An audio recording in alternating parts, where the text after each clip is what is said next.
Hello students, welcome to Pusa classes. Today we will discuss the topic that is formation of capacitor. तो formation of capacitor बेटा two types का है। तो हमारा जो first type है that is by area division. ठीक है, कैसा है? By area division. तो इस एरिया डिवीज़न में हम इसको क्या बोलेंगे बेटा? This is parallel. तो एरिया डिवीज़न को हम कैसे याद रखेंगे? पैरेलल कॉम्बिनेशन के फॉर्म में। और जिस टाइम इसका एरिया डिवीज़न करेगा तो ये पैरेलल प्लेट कैपेसिटर को मैंने कुछ इस तरीके से ड्रॉ कर लिया और मैंने क्या देखा कि मैंने इसका एरिया कुछ इस तरीके से डिवाइड किया है। ओके, तो ये एक इम्पॉर्टेंट पार्ट है, हायर लेवल एग्ज़ाम्स के लिए भी इसका यूज़ किया जाता है फॉर्मूले का। तो देखिए, तो कहता है जो ऊपर वाला एरिया है इतना पार्ट इसका एरिया A1 है और इतने पार्ट का डाइलेक्ट्रिक कांस्टेंट K1 है। ठीक है, और जो नीचे वाला पार्ट है उसका एरिया A2 है, इसका डाइलेक्ट्रिक कांस्टेंट K2 है। ओके, तो बेटा आपको पता है पैरेलल कॉम्बिनेशन में तो बेटा C इक्वलेंट का जो फॉर्मूला होगा वो किसके बराबर होगा? C1 प्लस C2 के बराबर। तो C इक्वलेंट हमें पता है कि A epsilon naught by D होता है C। तो बेटा हम लिख देंगे epsilon naught K1 A1 by D plus epsilon naught K2 A2 epsilon naught by D। Okay, तो यहाँ पर जो C इक्वलेंट का फॉर्मूला निकल के आता है, C इक्वलेंट का जो फॉर्मूला होगा बेटा एप्सिलॉन नॉट बाय D मैं कॉमन निकाल लूँगा। A1 K1 plus A2 K2 की बराबर हो गया। ओके, ये हो गया आपका C इक्वलेंट का फॉर्मूला। इसका एक स्पेशल केस है, अगर वो कहता है कि एरिया इक्वली डिवीज़न है, मतलब स्पेशल केस कहता है इफ़ इक्वल डिवीज़न है तो बेटा इक्वल डिवीज़न के अंदर क्या होगा? A1 जो है वो A2 की बराबर हो जाएगा which is equals to A/2, because half half divide हो गया ना ये। तो बेटा A1 की जगह मैं यहाँ पुट कर दूंगा A/2 और A2 की जगह भी A/2। तो बेटा C इक्वलेंट जो होगा एप्सिलॉन नॉट बाय D था, A1 की जगह मैंने क्या पुट कर दिया? A/2 K1 plus A/2 K2। Okay, तो बेटा मैंने A/2 मैंने A कॉमन निकाल लिया, तो मैंने A epsilon naught by D लिख दिया।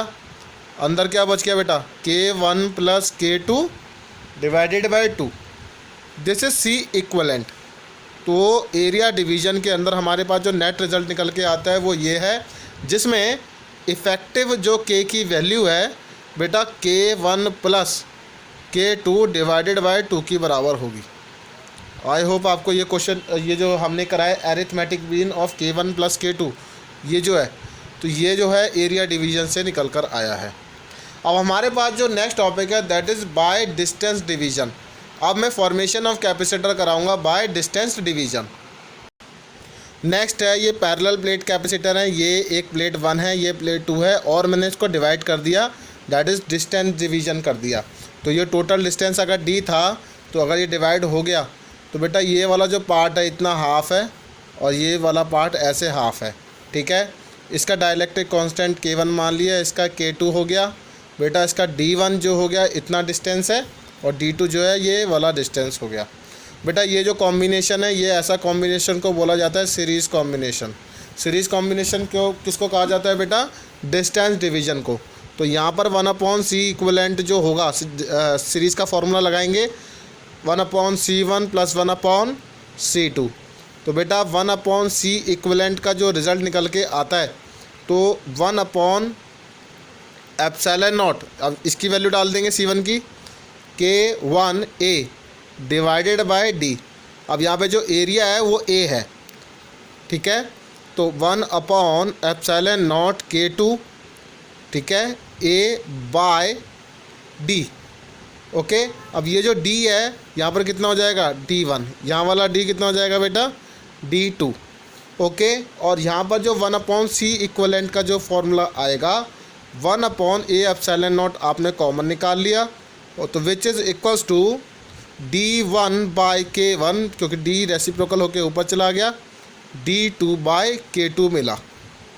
तो बेटा C इक्वलेंट की जिस टाइम हम वैल्यू निकालते हैं तो A epsilon naught upon D1 by K1 plus D2/K2 निकलती है। अब इसका भी एक नेट फार्मूला है जो हमने स्पेशल केस के फॉर्म में निकाला है। कहता है स्पेशल केस,